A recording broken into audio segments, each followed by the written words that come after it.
The Edmonton Oilers look for a big bounce back against the LA Kings in the second half of this back-to-back, and we get to welcome in Cam Moon to Game Keys. And Cam, we're able to have some, honest black and white conversations. Sure. And a theme of last night's media availabilities was the fact that point-blank goaltending needed to be better. We do expect to see Connor Ingram in the pipes tonight, but what do you think about the fact that last night that was a winnable game for the Edmonton Oilers? Oh, no, it absolutely was. And I'm sure Tristan Jarry would be the first to admit that he needed to be better than he was last night. But you could put a lot of players in that same category.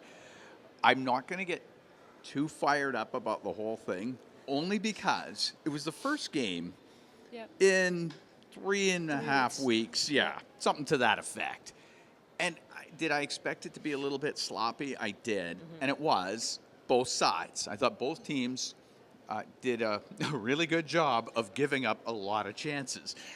Oilers had a lot of odd man rushes, and then Anaheim were able to generate chances more than you would like to give up. Yes, was the goaltending as sharp as you would have liked to have seen? Definitely not. And you could probably say that on both sides too. Yet both guys made some big saves. So I wanted to temper everything because it's that one first game out of the gate. You haven't been playing in a long time. So it wasn't great, and it wasn't great. Now tonight, if it happens again, now you might have yourself a bit of a problem. But different conversation. A different conversation, yeah. We will wait and see. But yes, I thought, you need to be a little bit tighter between the pipes for sure. And you'd like to not give up as many slot opportunities as you did, albeit some of the really good ones I thought from Anaheim were on their power plays. And Tristan Jarry had to make some big saves on power plays. But yeah, it looked like a game of two teams that hadn't played in a long time, and as a result, highly entertaining. Yeah. If you didn't care who won last night, you were very much entertained. If you love to see goals scored. Yes. Yeah. But as Oiler fans, maybe not so much. Maybe not so much. Yeah. And you mentioned chances going both ways. The fact that the Oilers opened the game, started the game very strong. Jack Roslovic on the first shot, he's able to score. And usually when he gets an opportunity that good, he's usually able to make good on it. And so 5-on-5 scoring for the Edmonton Oilers, they're scoring enough goals. They had 4 last night. Matt Savoy scores on the power play. He had a 3-point night with a goal and 2 assists.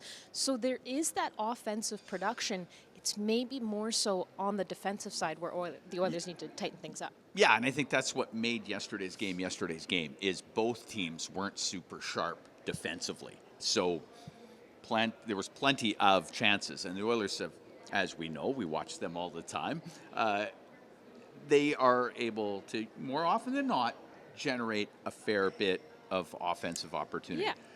Power play is always going to be very good, and it is, but 5-on-5 they can do that, and they did. And you scored more than enough to win. It's just it was tightening things up defensively, getting a couple extra saves. You put them all together, and yes, an incredibly winnable game yesterday. And I'm sure, Anaheim is looking at it in somewhat the same way. The difference was Edmonton had a 2-0 lead. Edmonton had a 4-2 lead after 2 periods.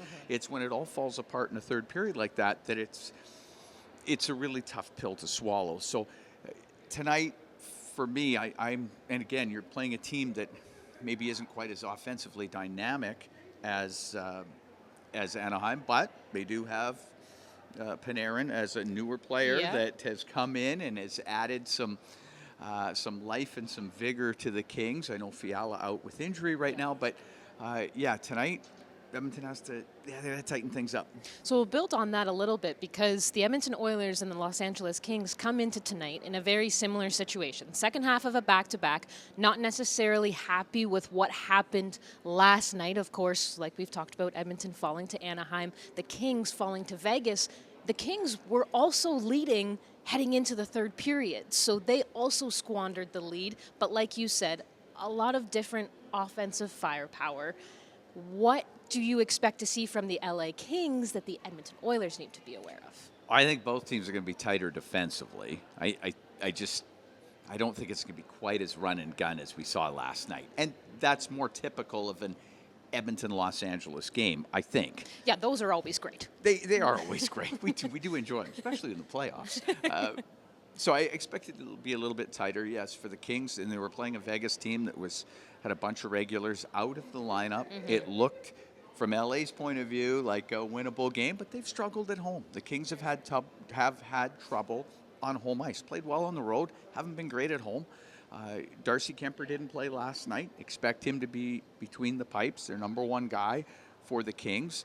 So that probably leads to less goals than something that we saw last night. So yeah, and we're going to see how Panarin fits in with the whole group with the Kings. So I'm expecting a tighter game defensively. I think the Oilers are really going to look to shore things up as far as that goes in their own end.